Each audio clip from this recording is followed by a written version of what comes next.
Hello everyone, তোমরা কেমন আছো? আশা করছি ভালো আছো, আমিও ভালো আছি।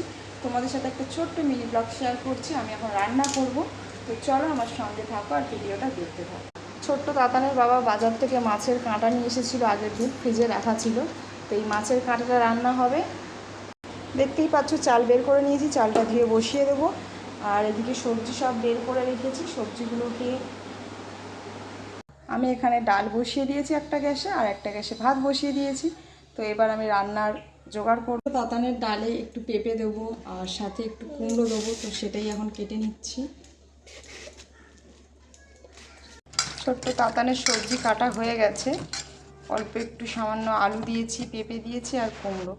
তো এটা আমি ডালে দিয়ে দিলাম। প্রেশার কুকারে দিলে না তাড়াতাড়ি সেদ্ধ হতো, কিন্তু খেতে একটু অন্যরকম লাগতো, তো যে কারণে আমি এটা নর্মালি করছি।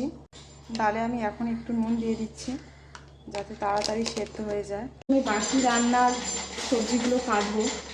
তো মাছের কাঁটাটা হবে, আর তার সাথে যেটা করবো একটা ভাজা করব।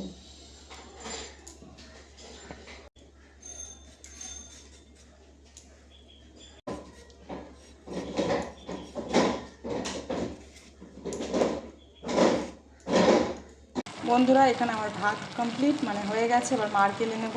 আর এদিকে তাতানের ডালটাও সেদ্ধ হয়ে গেছে। এবার আমি মিক্সার গ্রাইন্ডারে মশলা করে নেব। তো তার জন্য আমি নিয়েছি পেঁয়াজ, টমেটো, আদা, রসুন, কাঁচা লঙ্কা, আর এর মধ্যে আমি দিয়ে দেবো সমস্ত রকম মশলা, মানে গোটা গরম মশলা, জিরের গুঁড়ো তো নেই, তাই গোটা দেবো, হলুদ, নুন সব একসাথে দিয়ে মিক্সার গ্রাইন্ডারে মিক্স করে নেব। আর এদিকে মাছের কাঁটাটা ধুয়ে নিয়েছি আর আলু কেটে নিয়েছি। এবার আলুটা আমি ভেজে নেব। আলু ভাজতে বসিয়ে দিয়েছি সামান্য একটু নুন হলুদ দিয়ে। আর এদিকে এবারে মাছটা আমি নুন হলুদ দিয়ে মেখে রাখবো। মাছটাও কিন্তু হালকা কড়াই নেড়ে নেব।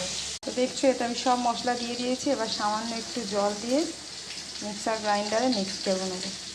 মাছটা কড়াই জাস্ট হালকা একটু নেড়ে নেব যাতে কাঁচা গন্ধটা না থাকে। একটু নাড়াচাড়া করে এটা আমি নামিয়ে নেব। কড়াইতে তেল দিয়ে দিচ্ছি, তেলটা একটু বেশি পরিমাণে লাগবে। আর তোমরা এই যে বোতলটা দেখতে পাচ্ছ, এটা কিন্তু আমি অনলাইন থেকে নিয়েছি, খুবই মানে উপকারে লাগার একটি বোতল। এটা গরম হয়ে গেলে আমি এতে তেজপাতা, সাদা মানে গোটা জিরে আর শুকনো লঙ্কা দিয়ে দেবো। আছে, আমি এটা দিয়ে দিলাম। আর যেটা দেবো সেটা হলো পেঁয়াজ কুচি।